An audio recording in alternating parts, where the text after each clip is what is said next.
You're listening to Power Athlete Radio, a podcast dedicated to empowering your performance every damn day. Join former NFL pro and Power Athlete founder John Welborn as he dissects the greatest minds in strength, conditioning, and more. So whether your goal is to be the hammer, destroy mediocrity, or simply move the dirt, you've come to the right place. Now with the warm-up done, let the gains begin. Hey, Power Athlete Nation. I want you to buckle up. I have a badass podcast in store for you with Dr. Adeel Khan. Dr. Adeel Khan is the CEO and founder of Eterna Health Clinics, which is a medical technology company with revolutionary concepts in specialized healthcare, offering treatments unique to him and his group, Eterna. He is a medical doctor out of Canada, but he treats patients all around the world with his innovative treatments and groundbreaking technologies. I had the option to meet Dr. Khan earlier this year, and I flew down to Cabo San Lucas to do a podcast in person with him, with Chris Duffin from Kabuki, and had an excellent time meeting him, seeing what he does, and more importantly, digging deep on what he does with not only exosomes, but stem cells, and a lot of the groundbreaking regenerative stuff he's doing with gene therapy. That podcast was lost to the podcast gods when Chris had a technical failure. So I knew Adeel was coming into Austin. So I asked him to stop by Power Athlete Radio and record an episode, which he did. And we were able to dig into how he's really changing the landscape of not only health, but increasing longevity by looking how do we live a longer, more rich life through the use of technology, gene therapy, and everything he has available. Near and dear to my heart is the biological joint replacements. You know, playing 10 years in the NFL and lifting weights since I was 14 years old takes a certain toll on the joints. And while my joints are still strong and good, there's definitely some arthritic changes that I'd like to reverse. And the technology that he's using and the way that he's doing it is unique to anybody else on the planet. And I like to think we've had some of the smartest people in the world sit in this podcast room and record with us. So having Adeel in Power Athlete Radio just adds him to our genealogy. And I count him as not only a friend, but an ally. He likes to lift weights. He likes to train. And we have a lot of this early same influences, especially with the evolutionary biology model. So it was a rich conversation, and I'm stoked to have him. So buckle up for Dr. Adeel Khan. It's good to see you. Yeah, good to see you. Thanks for having me. Yeah, last time we saw each other was in Cabo San Lucas when we visited, but unfortunately that podcast did not see the light of day due to some technical difficulties. So we're rebooting this one, which is awesome. Yeah, we get a second try. So this time it'll probably be better anyway. So you're in town for? We're hosting our huge longevity event. So I'm sure by the time this airs, people will see the clips of that. But it's a pretty unique event actually, because we've assembled such a unique speaker list of not just, let's say, influencers, but also scientists and real world practitioners. And so that intersection of combining all the different minds in these different spaces and my ability to kind of look from a bird's eye view and combine everything is what I am really excited about. I don't really view you as an influencer in terms of like the social media, even though you do have some social media, I see you on there. But even in that kind of weird biohacking sphere, which is kind of like an interesting mix of like technology, charlatans.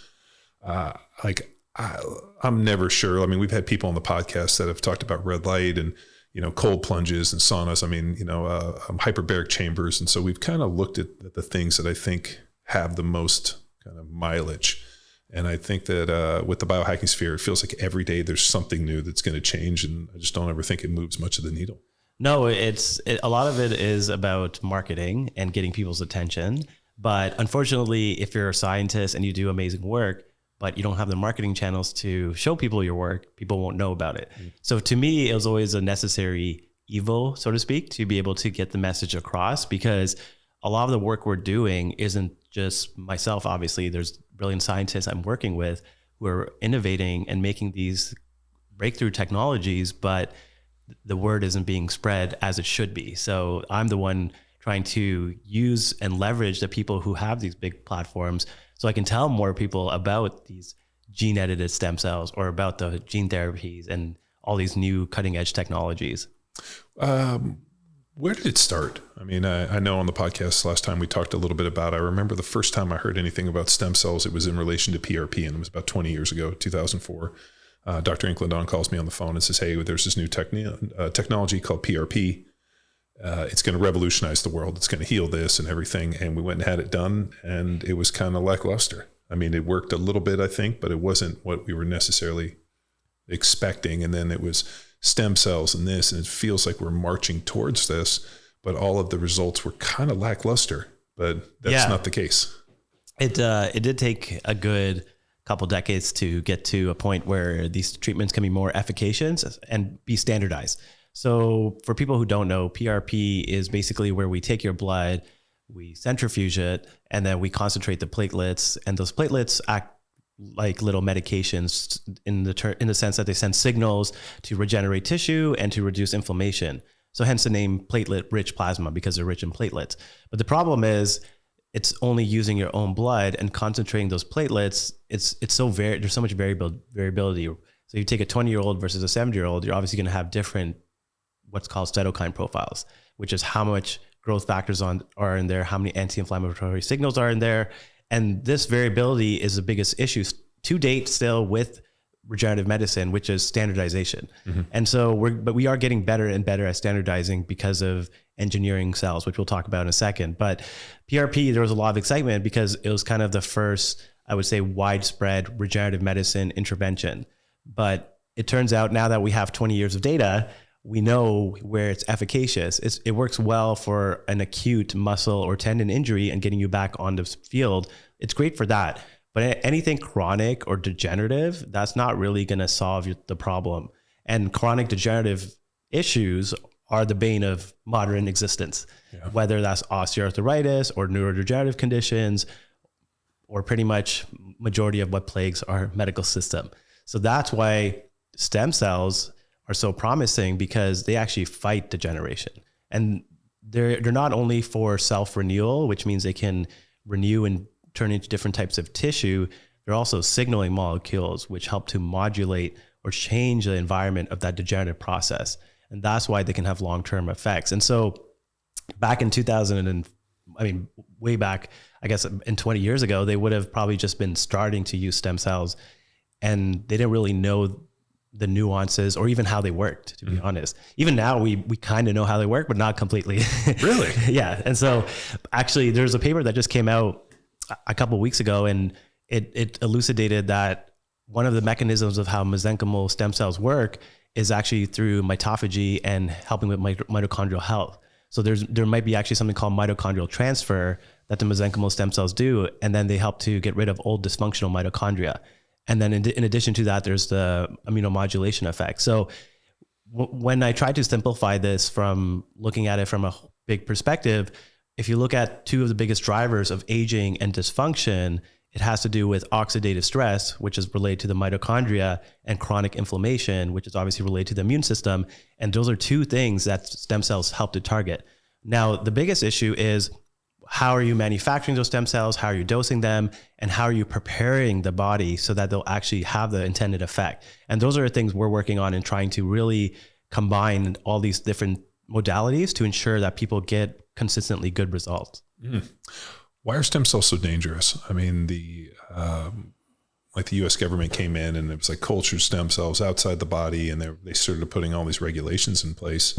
Like, why were they so fearful of it? Well, back in the mid 2000s, it was because of embryonic stem cells and the issue with fetuses.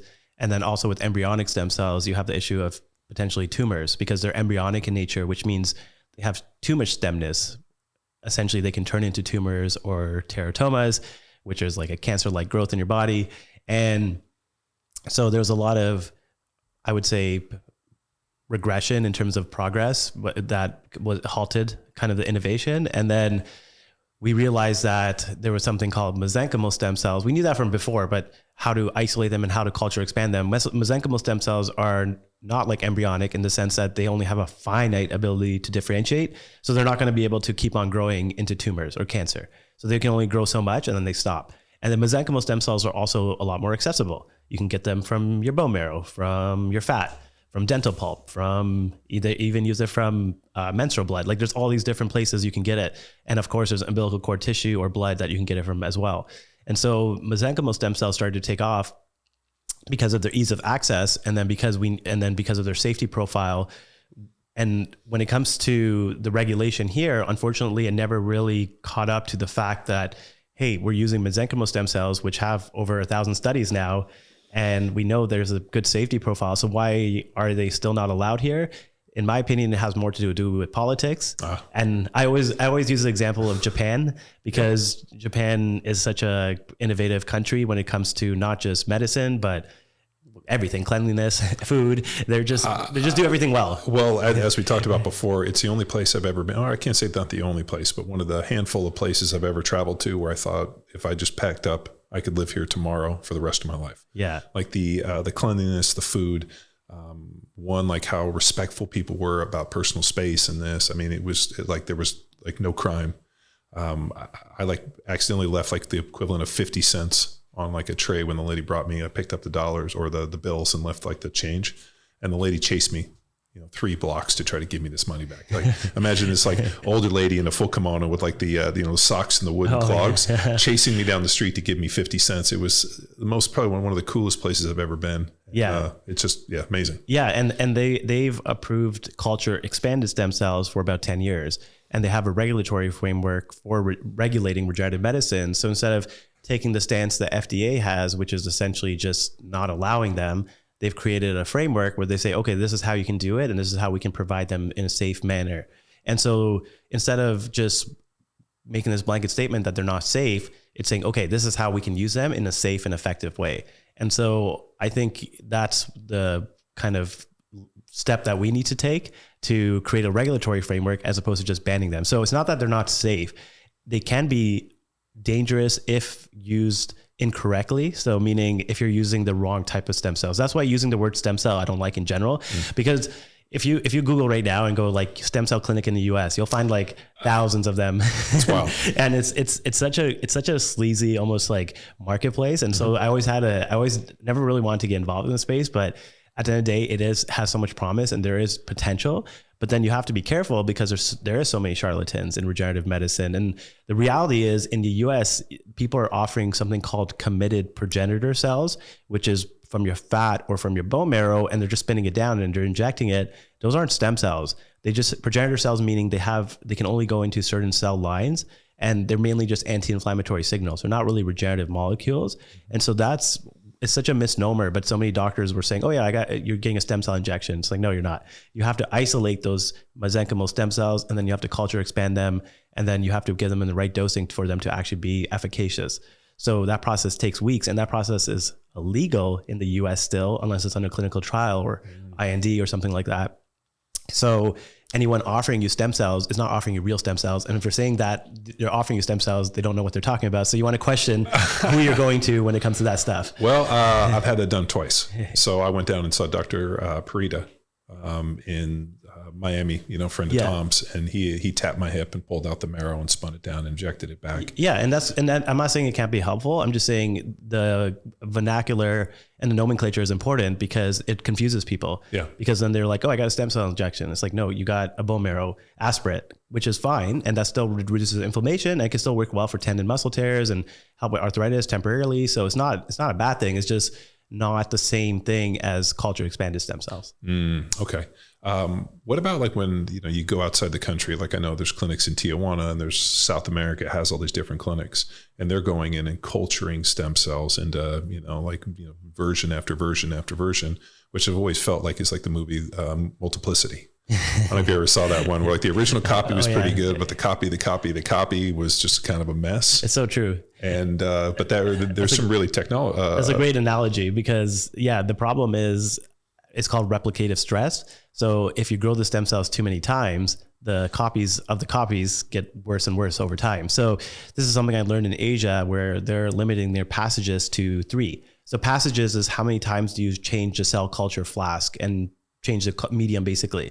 And so we limited it to 3 because that's what's been shown to have the most cell viability and the least likely to cause replicative stress and DNA damage to the stem cells that you're using. Whereas the other clinics in South America, a lot of them are using 6 or 8 or even 10 passages. And then it's just, you're putting something in your body that may actually potentially make things worse or have chances to senescence, meaning the cells don't survive. And then those cells become senescent and they trigger chronic inflammation. So there can be risks with those. And the other issue with those places too, and the issue in this industry in general, is because they're obviously going to more lax regulatory environments. You have bad players who aren't doing things based off best practices or high standard of care or using good interventional skills. I like to use this example of Ed Cohn because he's talked about it publicly, and he went to one of the clinics in South America. Yep. And for his shoulder, and they injected him in the wrong place. So it didn't work, obviously, because you have to inject. Stem cells are magic. You still have to put them in the right place, and you have to do the right kind of protocols for them to be effective. So when we treated him, it worked. And I think better quality stem cells is one part of it, but the more important part is probably the intervention of precision and making sure they go where they're supposed to. So there's a lot of nuance that is still not fleshed out from these other places, and people as an average consumer don't know. And so they're just going to see this person on social media talking about this place who usually gets paid or gets whatever sponsor to talk about it. And then they're talking about how great their experience was. Yeah. And then they think it's a great place to go.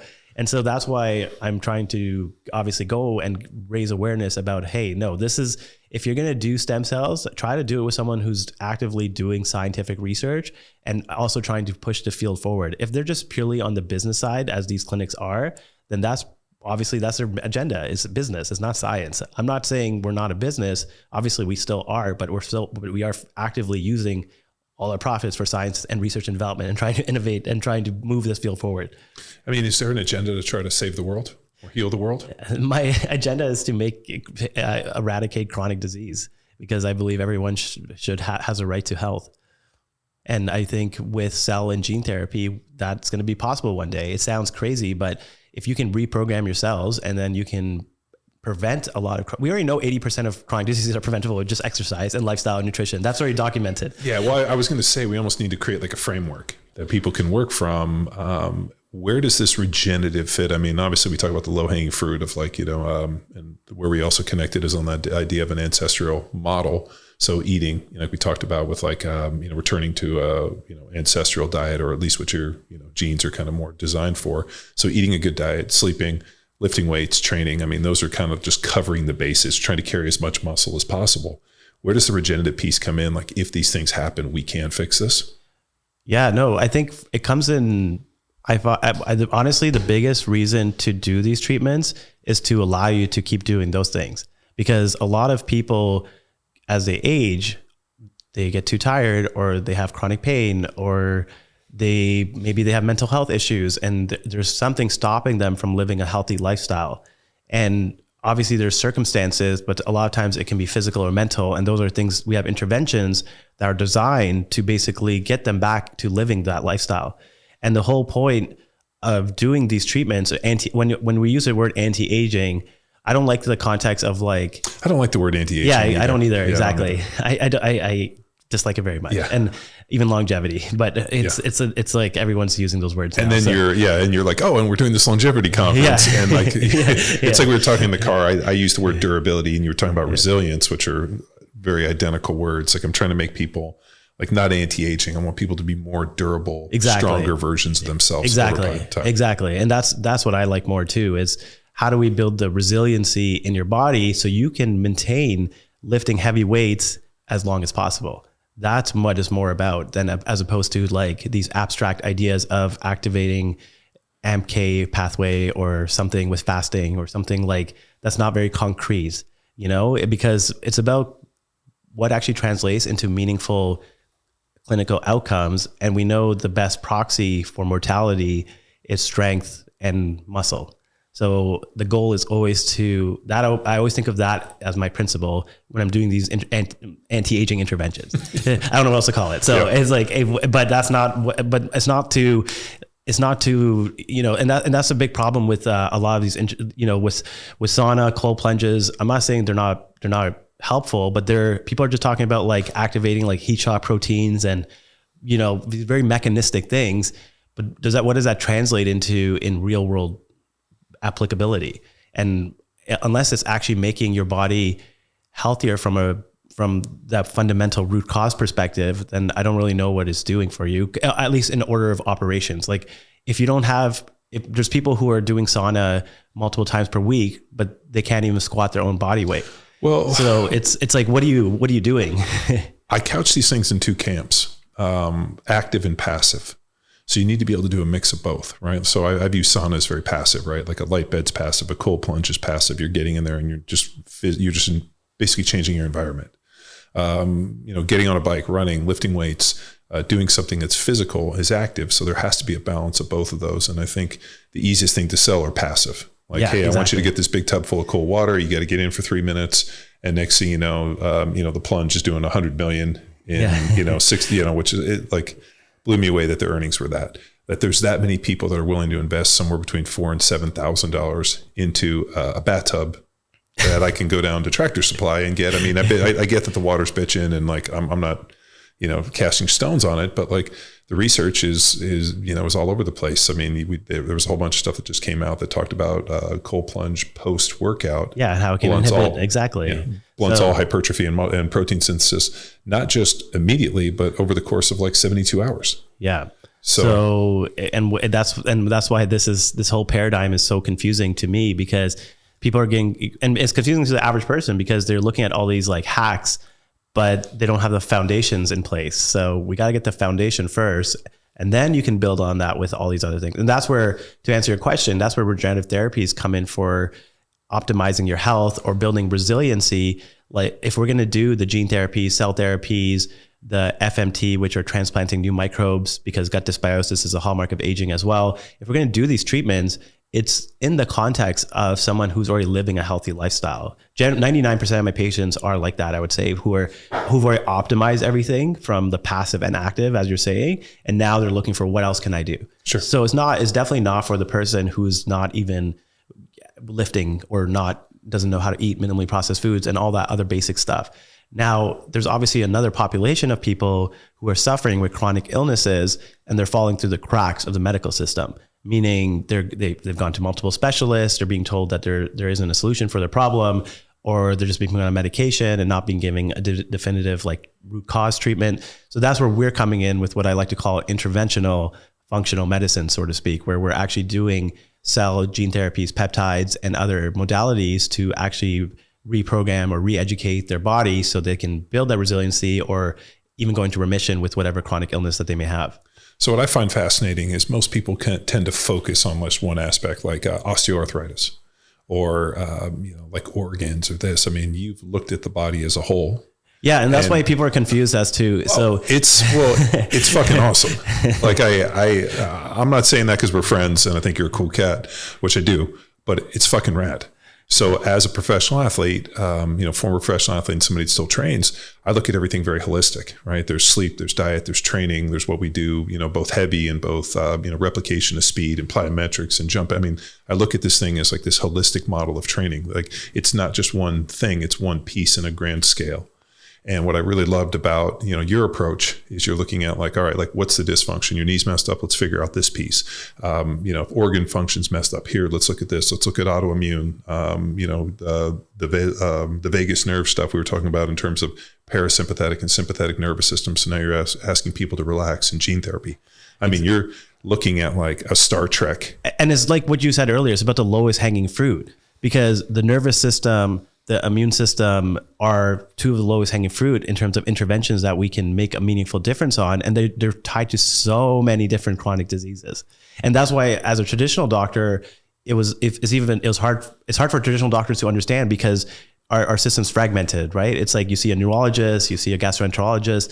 If you have, if you have a brain issue or if you have a gut issue, you go to different specialists. But that model works for acute disease and acute illness and trauma and stuff like that. But when it comes to chronic illnesses, it just does not work. And that it's end of story. Like we need to redefine the way we're treating chronic illness to this root cause approach. But at the same time, in functional medicine, one of the biggest issues is that a lot of people go to these doctors and then they end up getting thousands of dollars worth of tests and then thousands of dollars worth of supplements. Yeah. And then that's not the right approach either. So it's always about the lowest hanging fruit. What's the least costly intervention I can do for this patient that's going to have the most benefit? That's always the way I'm looking at it. So if, as I was going through my notes and trying to do kind of a breakdown, like if somebody was suffering from, let's say, arthritis in the knees and the hips, You obviously have treatments for that involve stem cells, exosomes, and like specific treatments with peptides. So you can kind of treat the joints, which becomes a kind of an issue. Like think about it like I'll use the analogy of a dog, right? Dogs run around all the time. As soon as the dog starts to age and he's not moving as well, it becomes very sedentary. Exactly. And then he gains weight, and then that's pretty much the end of his life. Exactly. So like my one dog is 12. He got diagnosed with, I think, lymphoma about 2 years ago, and they gave him like 3 months to live. We put him on a raw food diet. He's fine.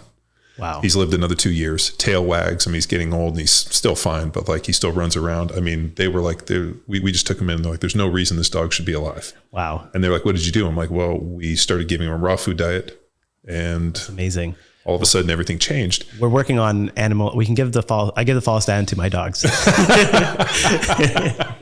So That's awesome. One of my dogs is kind of obese, and now he's running around again. So he's good. It worked pretty well. So we're working on, but also we want to get into veterinary medicine, obviously, because the same principles, right? It's not like the physiology of animals is different physiologically. Obviously, there's anatomical differences, but the aging process is very similar in animals as well. So.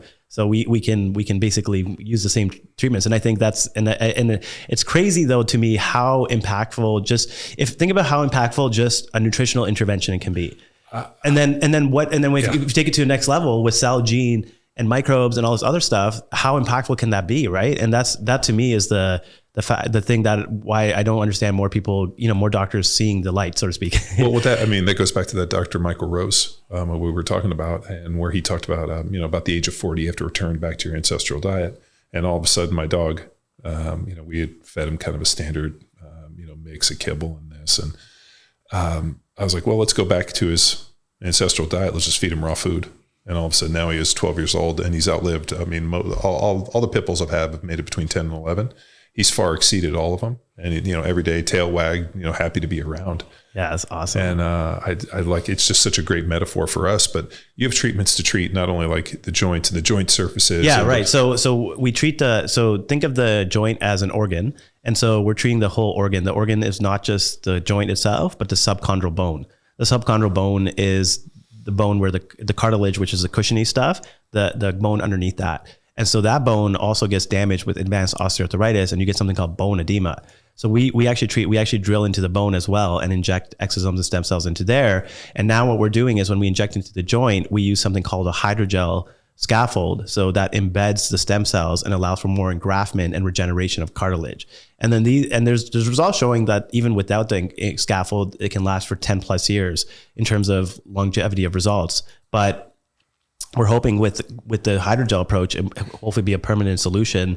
And we're getting closer and closer with the 3D bioprinting stuff as well to be able to make custom scaffolds and to resurface entire joints. That would be a surgical procedure, but still it'd be minimally invasive with an arthroscopy. Instead of having to get a joint replacement, you just resurface the entire joint using that scaffold and embedded stem cells. But to your point, when we're treating arthritis, especially if they have it in more than one joint, then we want to work with, we have, something like Dr. Tom or someone like that on our team to basically look at the root drivers as to why did they develop this osteoarthritis. Because if they have it in just one joint, that might be, traumatic or whatever. Sure. But if it's in multiple joints, then we're talking about systemic. Exactly. Then we're talking about chronic inflammation. The gut issue, we know there's something called the gut joint axis.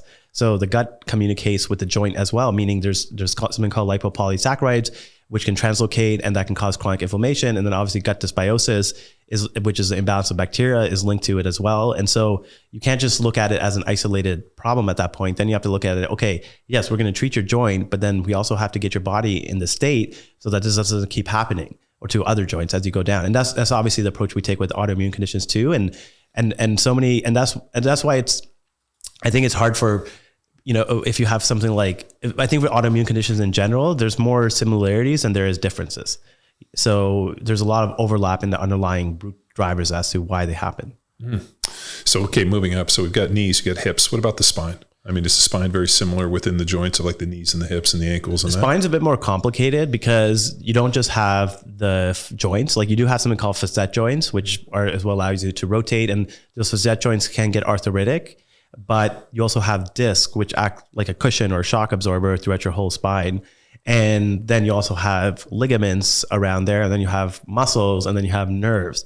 So you have a lot more structures that can get damaged. And often with spinal issues, it's multi-targeted that we have to treat. So we're not just treating the joint, we're often treating the joint, the disc, the nerves, the ligaments, and muscles as well, because there can be chronic muscle tears.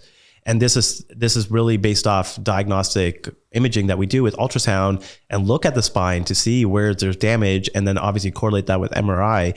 But the biggest issue with conventional medicine is if you have chronic back pain and you go through the conventional route, you basically end up at a pain clinic and they do cortisone or nerve blocks, which can work, but cortisone eats away at your joints and it also weakens your bones. And so it's not something you want to keep on doing. And also nerve blocks do work as well. But again, they usually often stop after 6 to 9 months, and then they may only work a few times. Dude, most like where the biggest opiate epidemic is from the back pain. Exactly. And the back pain clinics are the ones that tend to deal the most. I mean, and instead of giving these solutions, which we, so what we do instead of, and the problem is when you go to pain, so pain meds obviously are I think most people know now the risks and the dangers with those, but people don't realize that even now the conventional options are so limited to basically cortisone, nerve blocks, and then surgery. And the problem with nerve blocks and cortisone, not only from the mechanistic perspective of just masking the pain,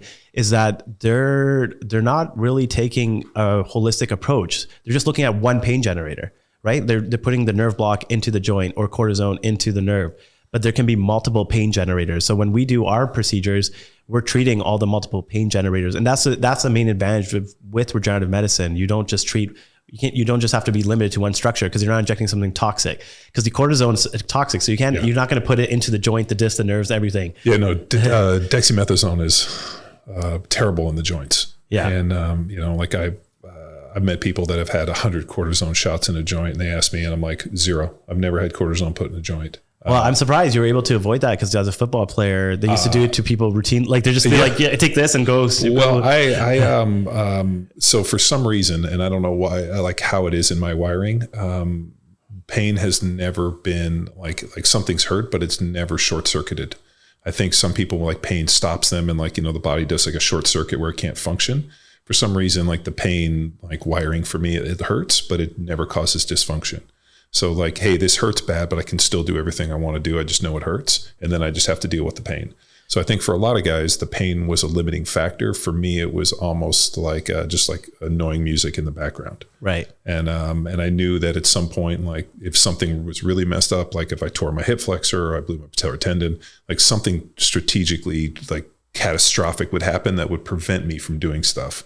But like the injury and the pain leading up to it never bothered me. Yeah, no, that's also probably your pain tolerance and it's just a wiring thing. And so when people ask me, I'm like, I was never, I had friends who, were chewing Vicodins like breath mints, and they asked me, I'm like, yeah, I mean, I took them, but like I never took them to mask pain. Yeah. And I just always thought that like pain was like a pretty good receipt for everything. Right. Yeah. Like, and it was also kind of a deal where I didn't want to be numb, because then I didn't know how like hard to push. Well, that's my issue with nerve blocks, because I think a nerve block may be a reasonable option if like you're in your 70s or 80s and you just want to live your life, I guess, and not really. But if you're younger and you want to exercise and push yourself, and you're blocking the nerves and you don't get that feedback of the pain receptors, how do you know you're not going to do too much to hurt yourself more or make things worse? And so that's why I'm not a huge fan of that approach either, if you want to live an active lifestyle.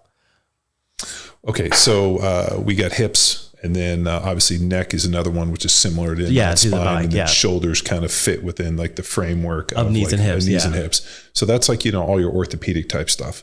But now you're talking about the vagus nerve with both sympathetic and parasympathetic nervous system as like a depression and factor, and all the issues we saw associated with that. Yeah, and I think when it comes to mental health, it's becoming very clear that unresolved emotional trauma or actual adverse childhood events and trauma from a childhood is one of the root drivers of mental health.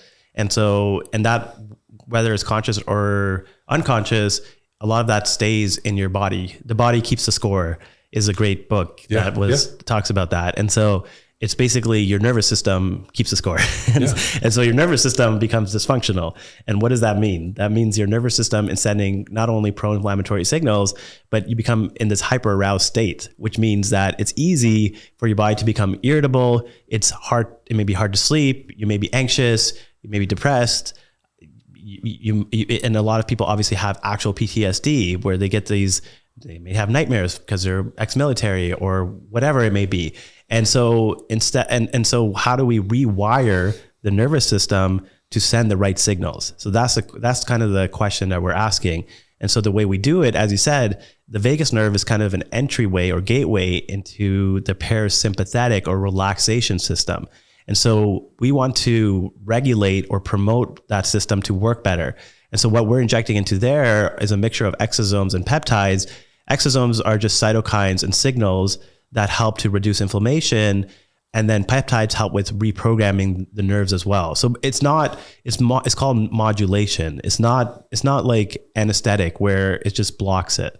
We do a block to this, what's called the stellate ganglion, because the stellate ganglion feeds into your sympathetic nervous system, which is fight or flight if you're being chased by a lion, so to speak, right? And so that sympathetic nervous system becomes easily activated. So we do want to suppress it, but the block is still temporary, but the peptides help to kind of re-educate that part of your body as well.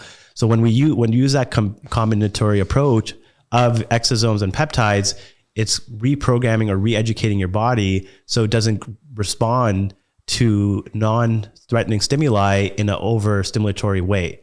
And that's the biggest issue, what happens to a lot of these people who are in this hyper-aroused state. And it can be pretty remarkable what it can do for people with PTSD or trauma. It's basically, it's life-changing for a lot of people with just a very quick intervention. And for people who may have depression, it can be a good way to build better mind-body connection so that when they do therapy, and usually the therapy we're recommending is either somatic therapy or psilocybin assisted or some sort of psychedelic assisted therapy, because those tend to work so much better than like cognitive behavioral therapy. CBT just isn't that efficacious.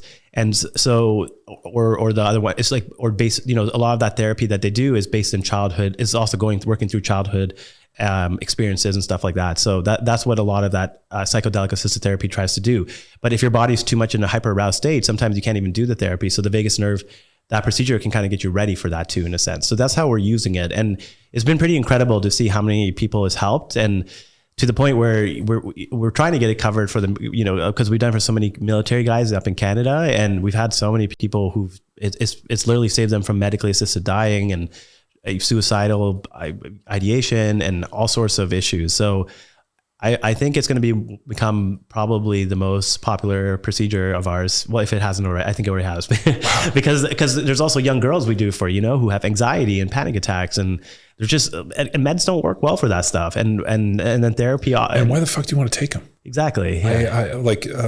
Part of my issue with a lot of this, so I'm not going to shit on the medical industry. But I think for acute things, like you have a heart attack, a gunshot wound, you get into a car accident, our medical system is perfect. They get you in the hospital. They can save your life. You have a massive heart attack and there's a block, they can save you.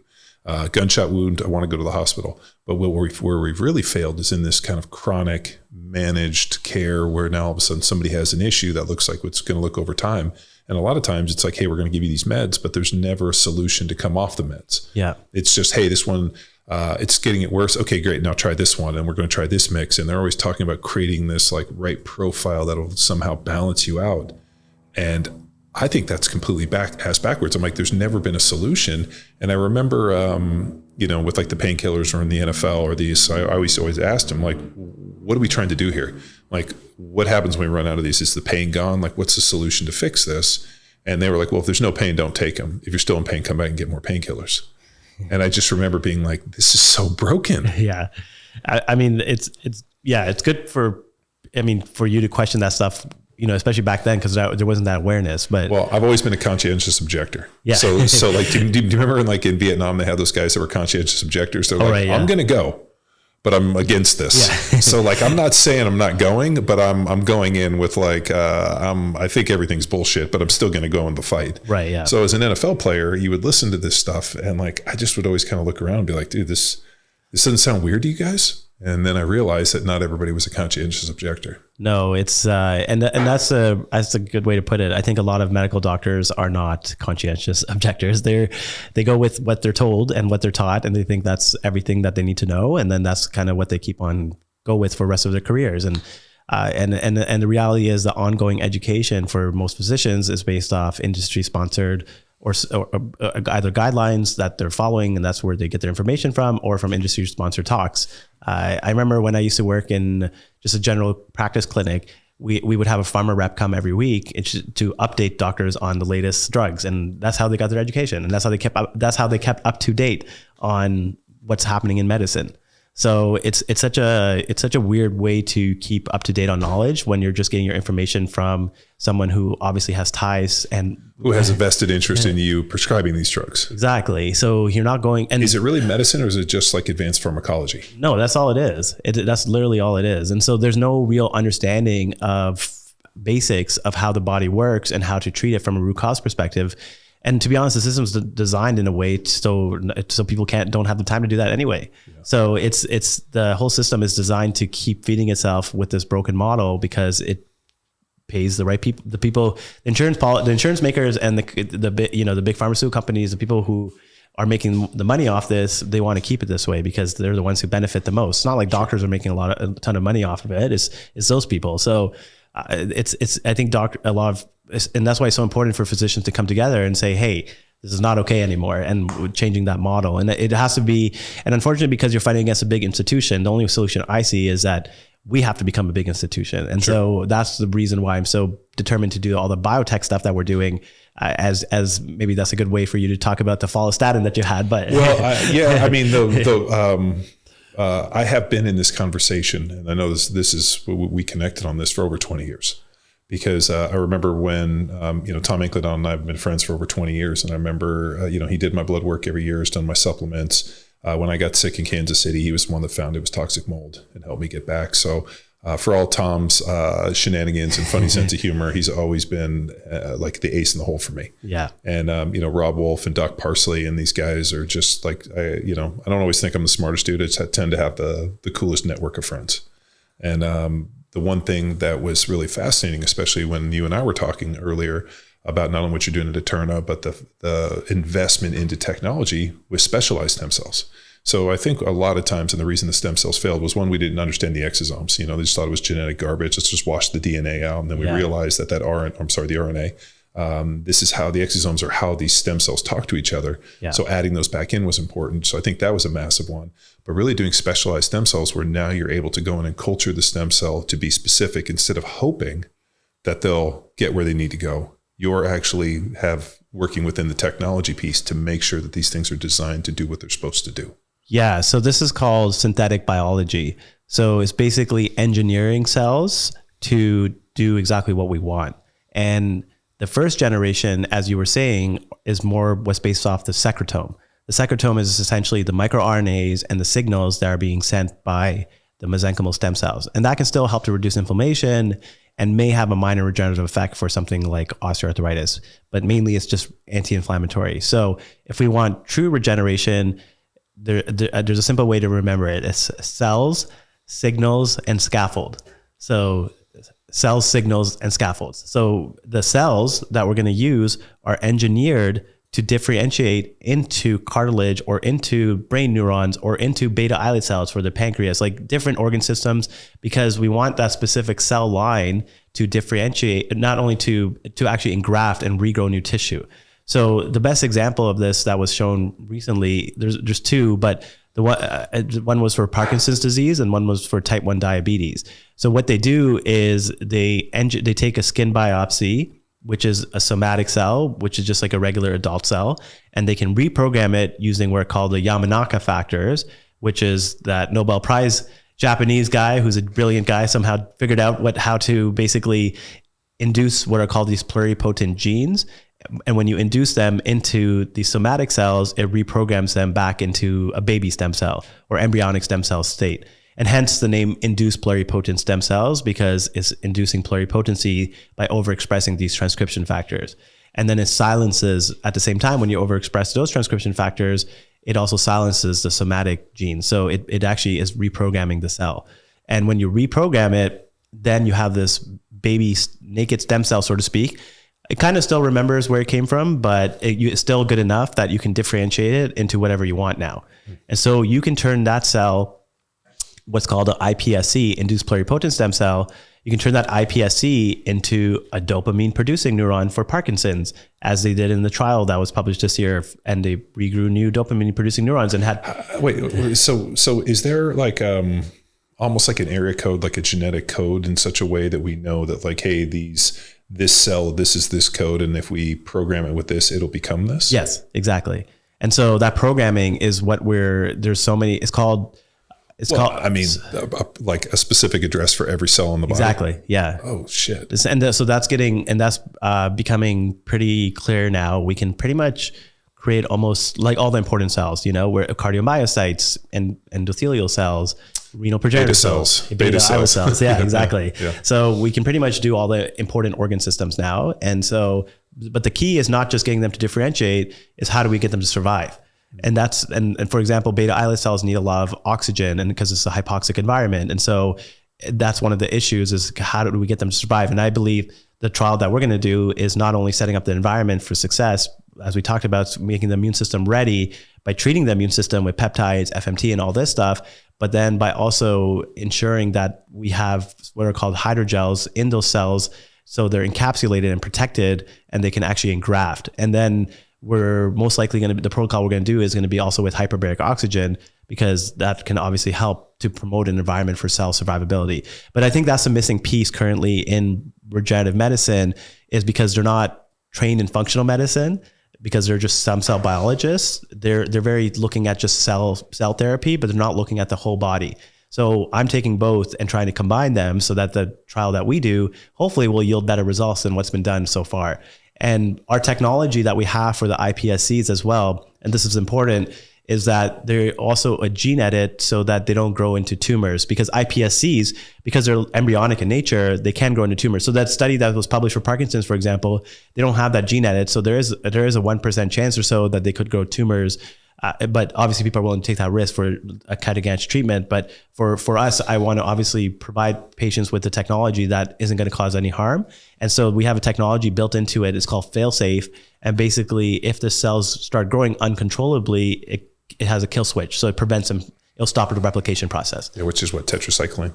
That's the gene therapy. This is a different. This is actually, it's called HSV-TK, which is Rancyclovir. It's an antiviral, but basically stops when the cell starts to proliferate uncontrollably. This gene activates, and then it stops them from proliferating.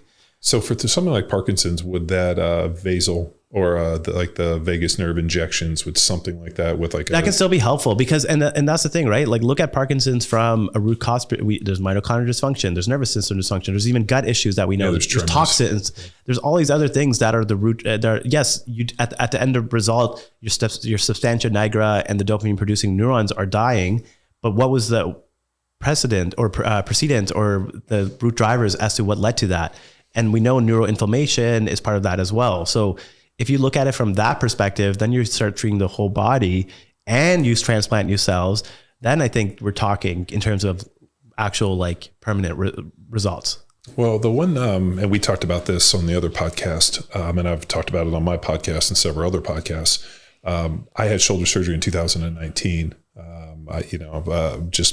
I think they had shaved down my acromial head and just fixed a bunch of stuff that had junk. So I went in, Dr. Ants did it, and then I went out and saw Tom, and he ended up doing exosomes and a bunch of different therapies. But the one that he did was an exosome IV of 3 trillion exosomes. Right. And he's like, hey, this should heal your shoulder. We'll also do it systemically and reduce any inflammation.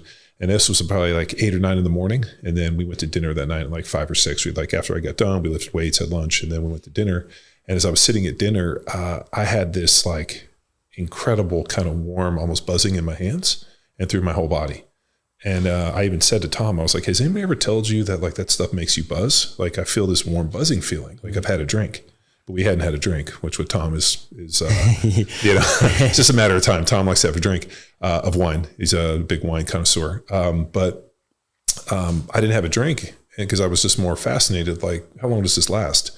It lasted 6 months. Yeah, so cool. And it was amazing. Like any of the inflammation or whatever I had going on in my brain, post concussion, NFL, whatever it looked like, it cleared that. Yeah. And then we had Dr. Joe DeRudy on the podcast, who's the Navy expert, and Dr. Deep Sea on social media, but he's the kind of the expert right now in hyperbarics. Yeah. So we had Doc on the podcast. He's buddies with Doc Parsley, comes in and he's like, you have to do the protocol. So I went down and I did the hyperbarics, to the 40 sessions, 5 days a week. I'd go at 7 a.m. and 8:30 I was out the door, and I was home by 9. I did that for 8 weeks. So it was 40 sessions, 5 days a week. And I'm not kidding you, between those two things and all the dietary interventions and supplements and all the other little things that we've done over time, I think the other one was the Hypermax Oxygen. So did Tom talk to you about the exercise, the EWAT? EWAT, yeah. Yeah, so he sent me the EWAT during COVID because they were thinking that it might be a treatment to kind of combat COVID. I don't think it did, but it did all these other things. And so I think the combination of the EWAT, the hyperbarics, the exosomes, and all the things we were doing. I've told you, when I went back and got my brain scan, there was no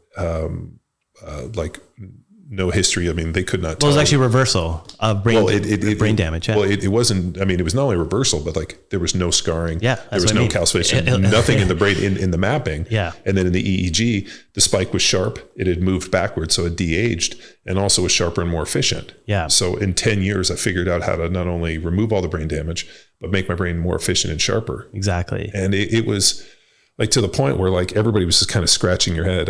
We had Dr. Eric Wan from Wave Neuro, who, was the guy that did the scans. He was like, this is crazy. We've never seen this in Tom. And so it's been, pretty well proven. I guess not well proven, but exosomes are an excellent treatment for. And that's just systemic. And we can actually, for more advanced cases with like TBI or chronic traumatic encephalopathy or Alzheimer's, where there's more degeneration in the brain, we can actually inject directly into the brain too. And so that has actually been. How do you do that? we have a neuro interventional radiologist on our team, and he takes a catheter and guides it up. It takes him like 20 minutes. He's a wizard. And so where does the catheter go in? It goes in from the femoral artery, and then he guides it up to the carotid, and then he injects it there, and then it goes into the brain. Oh shit! Yeah, really? It's pretty impressive. Yeah, we did it. We're doing it for autism, like a little remote control. Yeah, literally. We're doing it but it's crazy because we have a pediatrician on our team because we're doing it for kids with autism and cerebral palsy, and it can be pretty remarkable. And it's hard to believe that these things are even treatable until you see it yourself, and then you're just like, wow, I can't believe this is how much.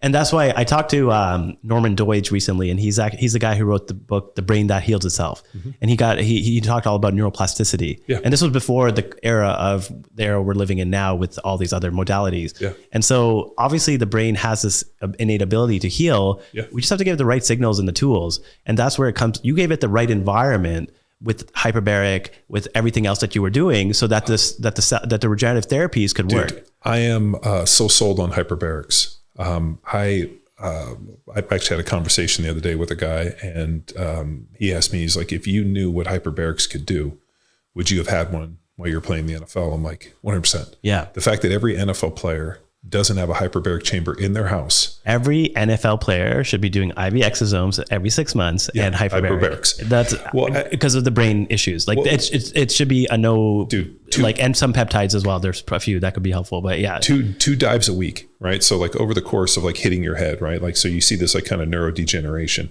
2 dives a week, it effectually ascends. So not only are you mitigating any type of neuro damage, but the oxygenating effect. I mean, if you guys don't know, when you go down in those atmospheres, your body doesn't need hemoglobin to move oxygen around. It basically absorbs into the plasma. So you can oxygenate parts of your body that have never gotten oxygen before. So like the neuro, protectant, like the ability to help and heal is like so dramatically improved. I mean, I'm looking at these things and I'm like, whoo. I was like, it's a little expensive to be get at home. to have it at home. But I was like, what I was talking about was like, how do we do a group buy on these things?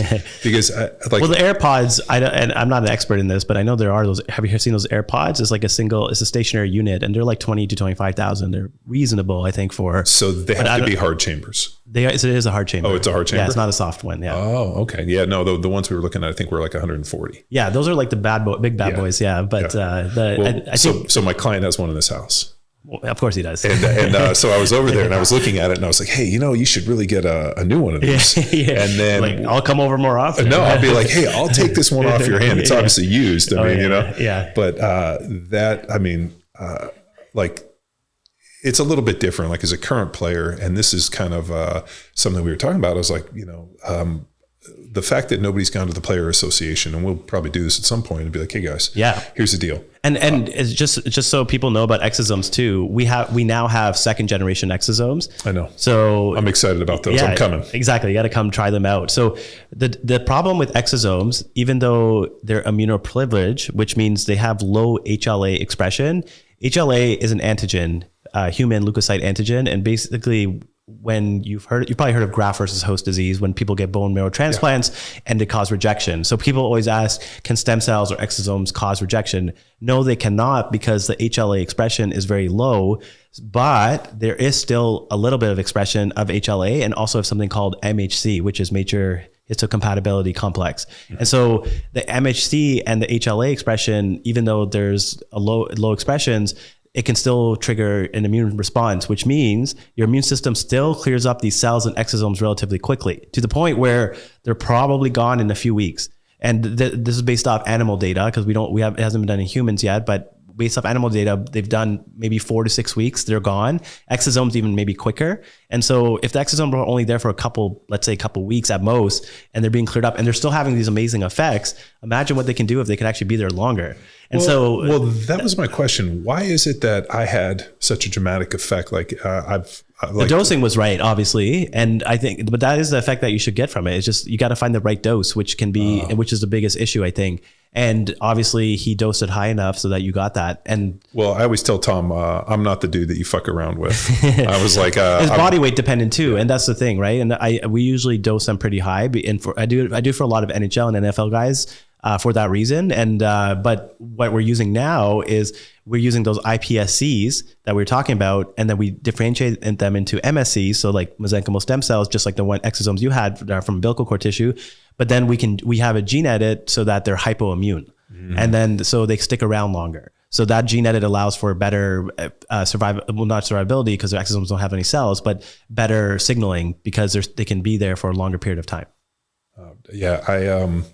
I've had a bunch of people I've recommended have gone, and not as many people, or actually nobody else I know has ever really had that same effect. Yeah. And I tell people, I'm like, it was incredible. Like I remember like getting up the next morning, and so the part of my brain obviously that was kind of hit, they prescribed me Adderall. So it actually stimulated this part of my brain.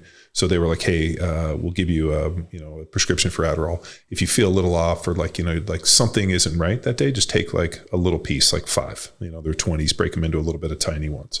And so like periodically, I remember I would like lose my keys, or I couldn't find my wallet, or I would like just get like something was off. And my wife would be like, why don't you go take some of your Adderall and like level out a little bit? And she would notice. And it was just kind of funny. I'd be like, you're right. I would take some, like 10 minutes later, I'd find it and everything was fine. And it wasn't every day. It wasn't every month, but it might be like 2 days in a row. It was just very like sporadic, and I could feel when it was coming. Yeah. After I got the exosomes, I remember my wife like a year later was like, hey, I found your Adderall prescription and the bottle's full. Have you been taking these? And I was like, no, I forgot about them. And she's like, I didn't notice that you weren't taking it. That's so cool. And so I just have never taken them. Yeah. Again, I never went back, and But that shows you the rewiring, right? And that shows you the exosomes aren't just reducing inflammation, they're retraining the neurons and the signals. And that's the key about all these treatments, is that even when we do the intravenous stem cells, the point isn't to just reduce inflammation. Yes, it does slow down the inflammation process, but it's rewiring your immune system. It's called immunomodulation. So it's re-educating and retraining it so it doesn't send the wrong signals. And that's why we can put patients with autoimmune conditions into remission. And this is already, there's many trials on this too, for like RA and lupus and other conditions. But the biggest issue with a lot of these trials is that they're only using an isolated approach. Because there's even trials that have shown certain peptides and bioregulators. There's a bioregulator called thymus, thymus extract. Bioregulator is just a signal to promote organ function, and thymus extract has been shown on itself independently to be help with like psoriasis and various autoimmune conditions when done for a few months. And so what we do is we combine these different approaches and then put them into a protocol because they amplify one another, as Chris Stefanois likes to say. It's amplification. Yes. So, and that's why to me, and Hyperbaric is part of that too. Yeah. That's why we have that's why we're the clinic we're building in Dubai right now. We're going to have Hyperbaric there. Why? Because it's a perfect adjunct to our cellular medicine.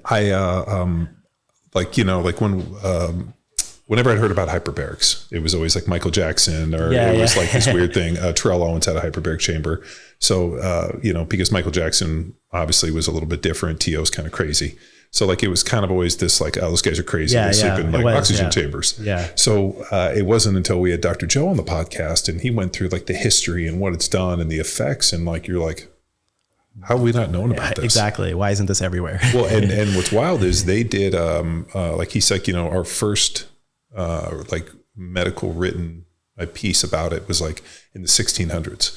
They created this hyperbaric chamber out of like metal, this dome, and they were able to operate on a pig. They drained all of its blood and it was still alive. And they operated on the pig with it was like this crazy shit that we didn't, he like went over the podcast. I forgot what the number is. We'll put it in the show notes.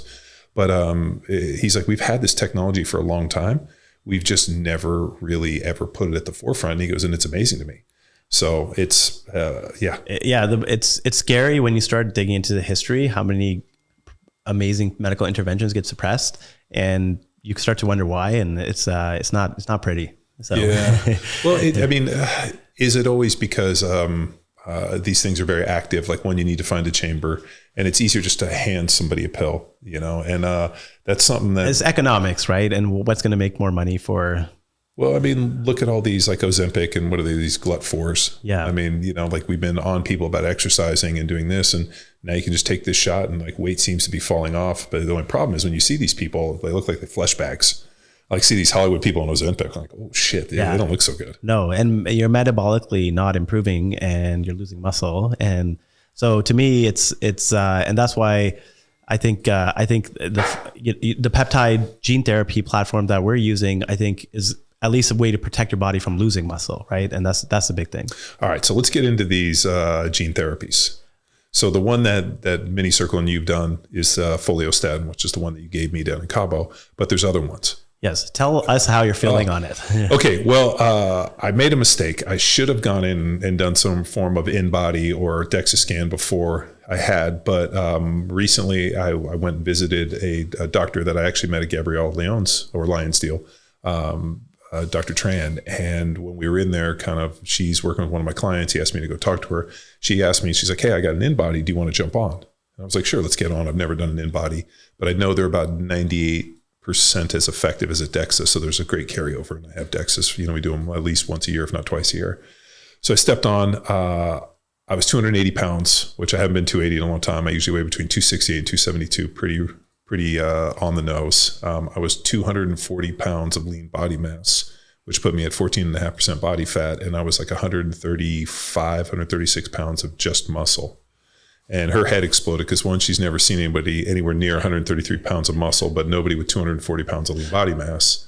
And she was just like, what the fuck? And so I was scratching my head because I hadn't changed anything in my training, hadn't changed anything in my diet. And I was like, holy shit, like how to put that weight on, but it wasn't necessarily like a bad part, So it was, and the only thing I could think of, the only change was the foliostatin. Do you feel stronger in the gym, or are you able to do more reps? Or well, we were doing kind of a traditional, more like 6 and 8s and 10s and 12s, and then for the last 4 or 5 weeks, we actually changed it up and started doing triples, doubles, and singles, and pulled close to 600, just under, and then bench 405, squatted 500. So we hadn't done any singles in a while, and then being able to switch that up and just an amount. I'd hit numbers higher than that, but I hadn't necessarily done a lot of singles, doubles, and triples in the last few years. So it was nice, one, that like it was that easy to return to it. Yeah. But I was actually shocked at how easy it was to hit back to those numbers. I find the feedback I've gotten from a lot of patients is the neurological drive aspect does improve. So, and I think that's why it helps with strength training and anything that involves those fast twitch muscles, which is why I think for certain sports where it's more explosive nature, that can be quite beneficial. But basically what this does is it's a plasmid vector, which a plasmid vector is derived from E. coli. It's kind of, we expulse it out and we isolate that plasmid, and the plasmid it can be used as a vector, which means we can insert whatever gene of interest that we want. But that peptide can be be coded up, so to speak, up to 10,000 base pairs. So it's limited in how big it can be. But the cool thing about plasmids is they're relatively inert, which means they're non-immunogenic. They don't stimulate your immune system, and there's no off-site targets. So the risk with, for example, CRISPR gene editing technology is there can be off-site targets, which means you can edit something in your genome that you don't want to. So there's not that risk. And then the other risk with a lot of vectors, for example, the lipid nanoparticle vector in COVID vaccine is immunogenic. And so that's why some people have weird reactions with it and stimulates their immune system because of that vector that they're using. And then, so that's why the vector that we're using has that safety component to it.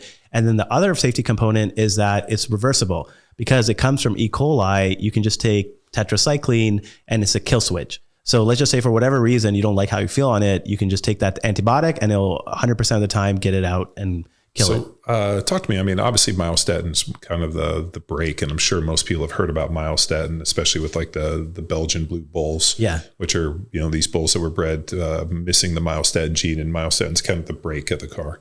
Foliostatin's a gas. So foliostatin, exactly.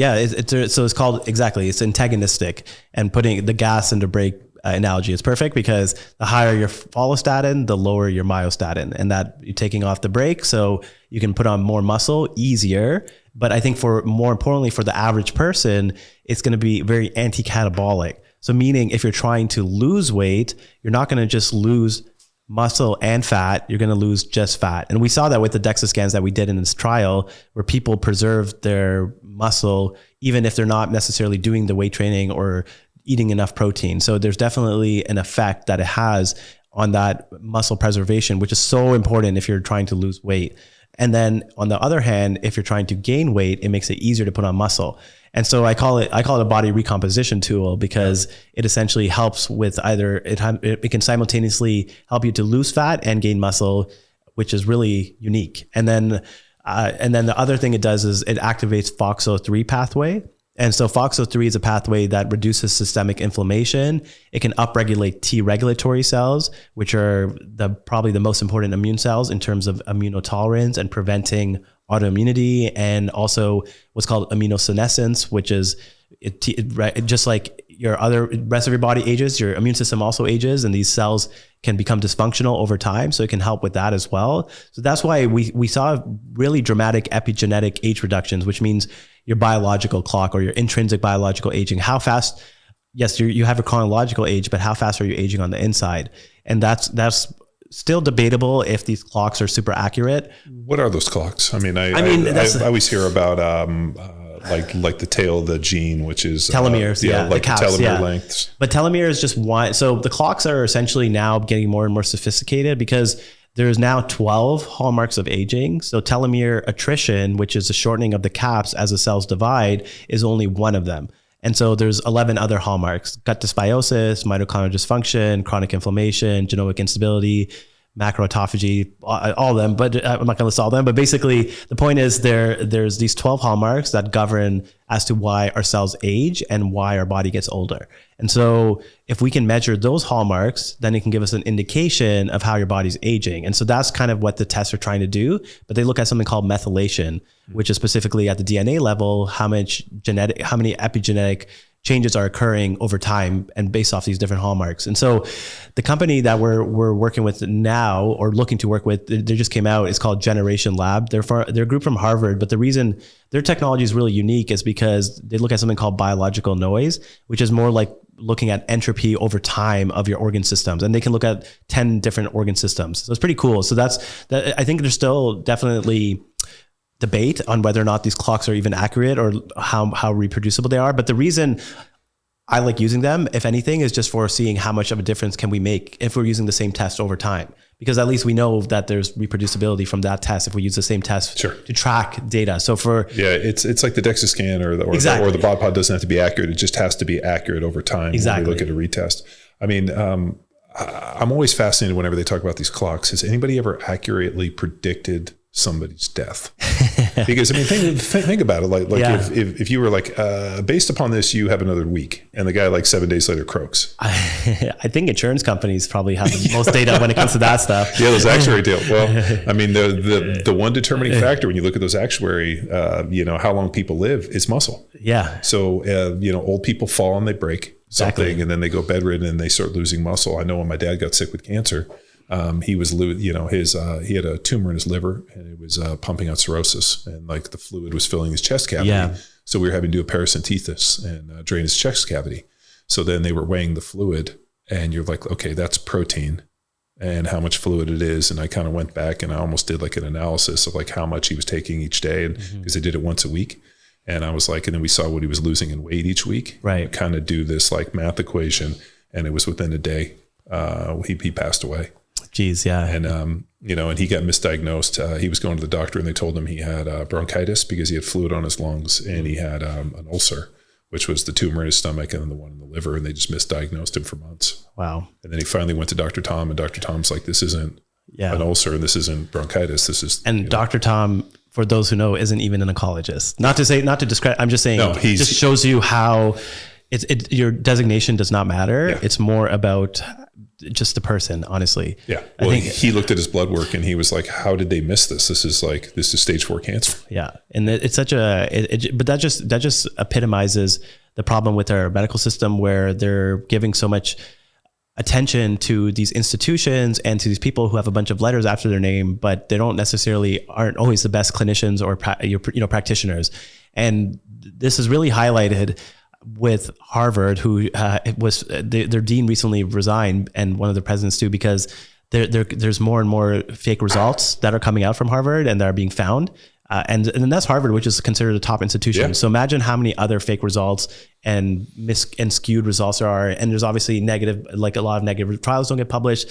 So looking at the scientific literature, obviously we need science, but you have to come back to the lens that you're looking at it from. And that's why I love that evolutionary mismatch lens. Yeah. Because then that gives me a lens to assess all the information and then discern and figure out, okay, what makes sense from that perspective. Otherwise, you're just going to be spinning your wheels. And that's kind of the biggest issue with modern medicine right now, is that there's people trying to figure out what the best way to do things is, but they're getting confused because there's so much conflicting evidence. Yeah. And so how do you figure out what's what? You got to go by principles, and that's the only way to guide and figure out what actually makes sense. And that's all the intervention and treatments that we're doing, to me, are based off fundamental principles of biology, of those hallmarks, and then looking at it from that lens of evolutionary mismatch. So what's the next gene therapy? I mean, Clotho. And the Clotho is, so it's a large so Clotho is a transmembrane protein, which means or peptide. It's a large peptide. It has thousands of studies out there now, and it's been studied so much because your Clotho levels, similar to follistatin, decreases as you age. And what that does is higher Clotho levels are associated with actually mortality, meaning if you have low levels of Clotho, you're likely to die earlier. So Clotho is very protective for your body. Why? Because it helps not only, it has a similar effect on inflammation and de-aging, but it helps with the brain as well. So it can help with neurotropic factors. It can help protect your brain. It can help reverse kidney disease. So, and it activates all these different cytokines and reducing inflammation and growth factors. So it's really, I think, if I believe correctly too, I believe it also helps to target the inflammasome. The inflammasome is what's called NLRP3 pathway. It's a pathway that's, when it's activated, it triggers all these pro-inflammatory cytokines. And so it helps to decrease activation of that. And so that's, again, it's coming back to those first principles of treating those hallmarks of aging. And then obviously there's going to be some clinical benefits too, hopefully in terms of focus, concentration. Maybe it might make people smarter. So there should be some cool benefits for that too. And then the other one that's coming out that we're going to be working on is LH gene therapy to replace TRT, essentially. So instead of having to inject yourself with testosterone once a week or twice a week, you just do the LH, which is luteinizing hormone, sure. And then your body, and then that transformed cell where we injected gene therapy gets LH into your circulatory system, which makes your body produce more testosterone. Yeah. And then you optimize your testosterone and you're good for 18 to 24 months. Wow. So you don't have to keep on injecting yourself with TRT. So hopefully that'll disrupt the entire industry. And then we're doing copper peptide gene therapy as well, which is GHK. And again, GHK is another peptide as you get older decreases. Why is copper peptide important? Because it's important for skin elasticity and collagen production. But it also has all these different effects of reducing cellular aging. So it's also another anti-aging peptide, but it's probably more for cosmetics than anything. Well, I literally just had a conversation with Greg Eckert, who's a dentist here, and he makes these really bitchin', like they're called Brain Vault. They're like mouth guards, and they reduce concussions and increase power. And we've been testing them a bunch. And he also makes a sleep guard that like puts your jaw in this perfect position where you fall asleep in like 6 seconds. Oh, wow. Oh, it's it's a cheat code for sleeping. So he makes me these. Can I get one? Yes. I will introduce you to him. Like everybody I know, like I tell everybody about it. And like I put the guard in, and he like figured out like exactly how to align your jaw. And you kind of like, it's a top and a bottom. And they kind of like, when you put them in, they kind of fit together like Legos. And I go, I fall asleep. Wow. I mean, to the point where like, I'll show you, like, I use a 8 sleep tracker. Right. Yeah. This was my sleep list. Does he do it for kids as well? He does it for kids. So there was me last night on my sleep. Wow. Excellent. 100. I got 100 last night, but like, look at that. So it was, you got all the deep cycles as well. Yeah. And I mean, it's a game changer. Like dude, that's unreal. Yeah. And like I've always been a good sleeper, but ended up I don't know if I ever told you, my daughter was attacked by the neighbor's dog, and got her pretty good. And so like my sleep was a little messed up, and so we had Eric Wan on, and they sent me this kind of magnet helmet from Wave Neuro to kind of balance stuff out to see if they could kind of clear up some of the sleep, and ended up working. But actually, this mouthpiece, like the minute I snap it in, I like lay down on the pillow, and my wife's like, "You're like." I hear your head hit, and I can hear you take a deep breath, and you're asleep. And it's like to the point where I just sent Parsley. He just went over to get one, and like everybody I know, I'm like, you got to see Dr. Eckert and get this mouthpiece. So I'll introduce you to him. But what we were talking about is I asked him, why is it that as we age, do we lose the ability to sleep? Is it like hormonal? And he goes, there's a bunch of like physiological things in the face and the throat, and there's different like mechanisms that as we age, the tissue quality goes down. And he's like, it just happens over age, and it's in the nasal passages. And he was talking about all these things that I don't know about in the throat, but he's like, these things age, they lose elasticity, and you just lose the ability to sleep. Right. And so as you're talking about this GHK, exactly, maintaining that elasticity will be so. I guess I never thought about it for that, but that's a great point, because obviously it's the cosmetic application is probably why most people will do it. Yeah. But the fact that it will help with other structural issues. We've done a ton of series of podcasts on sleep with Doc Parsley. And the one thing that goes back to is you don't lose, what did he say? He goes, as we age, we don't lose the ability to sleep. Your lack of ability to sleep is what causes you to age. Yeah. And he says that, and like it's like all of a sudden my alarm goes off. It's like 9:15 at night. I'm like, time to be in bed. Yeah. We're in bed by 9:30, and I start like pushing the kids and fighting and do through their deal. And like, you guys got to get this sleep. And I didn't. In my 20s, I believed that I was going to get enough sleep when I did. Yeah. I thought I could outtrain a bad sleep. I thought I could do all these things, and it didn't affect me. And it wasn't until I had kids, and the lack of sleep from having twins was the greatest eye-opening. And I'm like, God, I wish I'd slept more. I'm so tired. And so now that I'm in my 40s, I'm so protective of my sleep. I'm like, man, I want to be in bed by 9:30, and I wake up at 5:30, and that's when we train at 6. And I just try to be very, very regimented with it, because I don't want to have bad sleep anymore. Yeah, no, it's the issue again with conventional medicine. They're still doing sleeping pills, which don't actually help with the quality of sleep and restoration of your. And I'm sure Doc has talked about this with you, but the sleep is like it's basically to get rid of a lot of the garbage and toxins that build up in your cerebrospinal fluid. And I mean, it does it through your cerebrospinal fluid, but it's not just restoration. It's actually making your cells healthier. Well, and you can't produce any hormones unless you sleep. So the only time you produce hormones, so if you don't sleep, you don't produce growth hormone. There's no this. I mean, no testosterone, nothing. Like your body does not release hormones if you don't sleep. Right. Yeah. That's why it's, I mean, I think but it all ties into the same kind of issues of the modern lifestyle where people are prioritizing other things over sleep. But not only that, but they don't know how. The biggest problem I think I see a lot, at least commonly, is adrenal dysregulation, which is where tired but wired, so to speak, where people don't know how to relax and they can't get their nervous system to calm down, and they don't know how to even put them in the right environment to do those things. I don't know if you knew it, yesterday, AT&T's phones went down. Oh, right. Yes. So for like 3-4 hours, my phone didn't work. And so I went to go get a haircut and I had to run some errands and my phone wasn't working. And like I normally like had 30 minutes to kill. So I was like, normally, you fuck around on your phone, make calls, emails, whatever. So I drove over to this like Sportsman's Finest place and was like just walking around looking at like guns and fishing gear. There must have been like 100 dudes in there doing the exact same thing. They're like, your phone's not working? And I was like, yeah. And I ran into like 2 guys that I know and they're like, dude, my phone's not working. I just figured I'd just come look at stuff. And so the laugh was, this is what we did before cell phones? Right. Yeah. And we come from a different time. Our kids would probably have a panic attack and go outside. But like we were just like looking around. I'm like, oh, there's guns there. There's fishing this. I was like looking at like all this Yeti stuff and suppressors. I'm like, man, this is cool. I'm like, how come I don't do this more often? I've been trying to get over this place for months. And it just so happens that the phone weren't working. And I was kind of thankful a little bit. Yeah, no, I think the blue light stuff is pretty well documented now. And, but more importantly, I think for kids, the reason this ties in, I think, to health too, is because it can show you the influence of these big companies like big tech and how I think they're well aware that these things are addicting and not good for children, but they're not creating regulation or doing some sort of framework to prevent. Didn't Zuckerberg just get sued for this? Yes. Yeah, yes. He just got smashed on this. And he's like, no, we hired Vegas to figure out how to make this addictive. Exactly. To kids. Literally. That's why they did it. And they did it on purpose, right? They don't care about people's health. But it shows you how if you have the money and you have the backing, how much you can influence policy.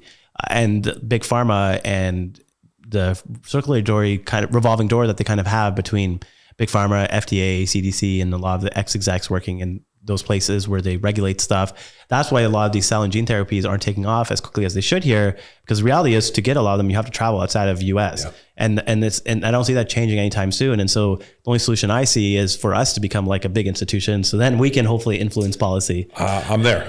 Believe me, dude, I'm happy to be on your team. I'm cheering in the background. With as much as you can do, I mean, what I'm so just over the moon excited about is the fact that you've invested and really found, I mean, and you made a great point when we first met. You're like, my ability to assess technology early and figure out what the next big thing has been, my ability to stay 10 years ahead of the market. So, looking at the body from this evolutionary model, tip of the hat to Rob Wolf and Art Devaney, the evolutionary model and looking like what's the next piece on the horizon. I mean, we've talked about, exosomes for the brain and, the vagus nerve and osteoarthritis and regenerating organs and hearts and all these other pieces. Like what's like the next piece you see? Like what's the next piece on that Star Trek? I think it's really just combining everything into a cohesive regenerative medicine intervention. So meaning you'll have tissue engineering combined with cell therapy and gene editing and gene therapy to essentially reverse or cure any chronic illness. And that's the future we're headed towards. And we're not that far away. It sounds crazy, but I think we'll definitely see it in our lifetime where chronic disease is no longer a thing, because you can just make a customized cell therapy or engineer or reprogram the body and get rid of it. Yeah. Well, the one I liked is on the foliostatin, the fact that I could effectively kind of slow the aging deal.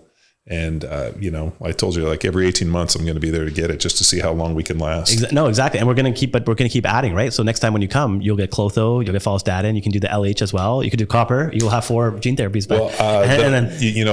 That's the other one on the, like on the hormone replacement stuff. Every time I get tested, it's like everything still looks pretty good. So I'm like, doc, soon, right? But that's, that is such a massive deal. But I also wonder if a lot of these kind of treatments, if like there's a ceiling effect, like if you have a certain, let's say, genetic adaptation or you have a certain like a bigger container, Like, is it, and that's something that I was, somebody asked me on the foliostatin, like if, you're already pretty muscular and you already have some of these like genetic, maybe like if you're like Ronnie Coleman, you have a myostatin deficiency. Like that. Like it's probably not going to help you from a muscular perspective. It'll just help you from a de-aging perspective. But I think you said that one of the guys that was in your trial had like a miraculous, he was a super responder. Yeah. Or was it the fact that he was just old and so depleted that he had that much more to fill in the canister? Yeah, exactly. And we don't know the answer yet because we're still figuring it out. But I think that's probably the most likely or reasonable explanation.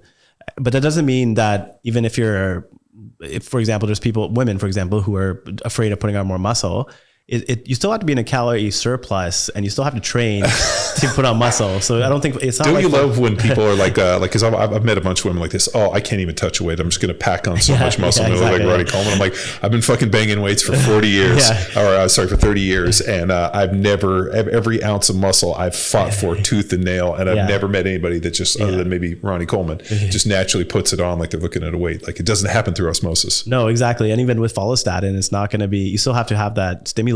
And if you're lucky, maybe you'll put on like a couple pounds of muscle with hard training, but there's obviously going to be people who are going to respond better. But in general, that's what we see in the results. Yeah, I definitely think there are super responders. With everything that you guys are doing, and like kind of this systemic deal, do you think that this is a 5, a 10, a 20? I mean, can you imagine, like if we were to pull the numbers, it's got to be a multi-billion-dollar industry. What is dealing with osteoarthritis?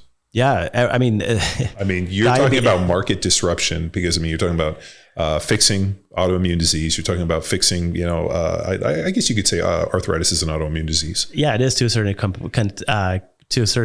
point. And yeah, I mean, just between osteoarthritis, chronic back pain and diabetes, you're probably talking about $1 trillion. And so it's a sizable market cap that you can address.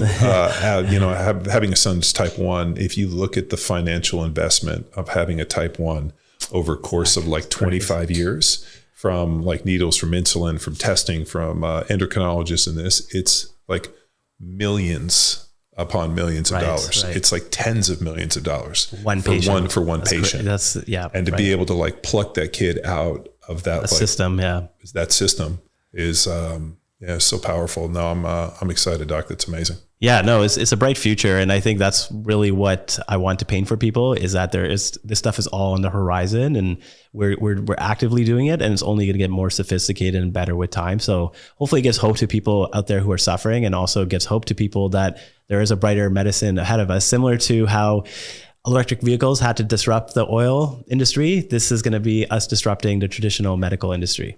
Yeah. So if, obviously they can follow you on social media at dr.akhan, Khan. So I'm pretty active there. And yeah. And then also Eterna. Yeah. Eterna is our company, and we're kind of distributing the gene therapies and working on those different cell interventions. So you can actively get these treatments in Cabo, working on Bahamas now, and Dubai as well. You can get them in Tokyo. I'll be in the summer doing them. So, it's pretty cool. You're doing these kind of medical pop-ups out of the country. We flew to Cabo, which is never a bad place to have to go, but you're kind of popping up in these different places, kind of doing a medical pop-up, taking over. Yeah. And the point is, like, hopefully once we have enough data too, and we can show the regulators here that, hey, the stuff is A, safe, and B, it's effective. I think there's already enough data for stem cells, but politics is politics. And, eventually once we become larger, and hopefully we can get the right people to kind of move this thing along in the US, because people deserve access to this. It's kind of silly that they have to travel to get these treatments. Well, when I look at, like, let's say finances, like by far my base expense is food. And then also like testing and medical and kind of like supplements and kind of like all this stuff I call like kind of like the health and wellness bucket. I would much rather drive a, not a super fancy car, even though I do live in a cool spot. Like I tend to spend my money like bucketed in this type of stuff, just because I think, like, to me, that's by far, like, I don't want to be the dead dude with a nice watch. Like and that's the reality. Like, I think a lot of the patients I see are who they have more money than they'll ever need. And it's kind of like, what now? It's like they're all of them are looking at health now and longevity. And that's why there's a huge investment into this. And it's I guess for me, it's right place, right time, because obviously I have a lot of wealthy people who want to support what I'm doing. And imagine that. Well, there's a lot of people who believe in our mission. So it's great. And it allows us to hopefully make some real change. Well, it's market disruption. And I like, we all know, I mean, there isn't anybody in at least that is breathing with 2 active brain cells that think that the way that healthcare is going and the exorbitant costs and everything with managed care is going in the right direction. I mean, I think it's literally bankrupting America. It is. So, yeah, I mean, and the guy that we had on the podcast talking about lactate testing, I mean, he's doing it for just trying to convince unhealthy people that they're making progress by just monitoring lactate, because he's like, the scale isn't moving, the mirror's not changing. Like, we need to find other ways. Right. So give them that feedback. Yeah. Yeah. You have to convince people. Like, we were joking about it. He's like, to breathe, if you want to lose weight, you have to breathe heavy just on the gas exchange. And, all the new neurodegeneration or degenerative diseases happen when you don't give the brain what its preferred fuel is, which is lactate. Yeah. He's like, so just convincing people that they'll be healthier and avoid neurodegenerative disease and depression by exercising. And if they want to lose weight, they're going to have to actually breathe heavy. He's like, we've known that for 200 years and we still can't convince people of it. Yeah. So you're telling me it's going to take me 200 years? No, it's not going to take you. But I really think this, like, market disruption is something, but the problem is that you can only influence the people that want to get on the boat. Yeah. And so what's cool about like podcasts like this and a lot of the ones that you've done and some of the people you've worked with, those are the people on the boat. And exactly. People, and then that's the reason why I don't care for celebrities, but the reason I like treating them is because they have huge platforms and allows me to reach more people and get the message out.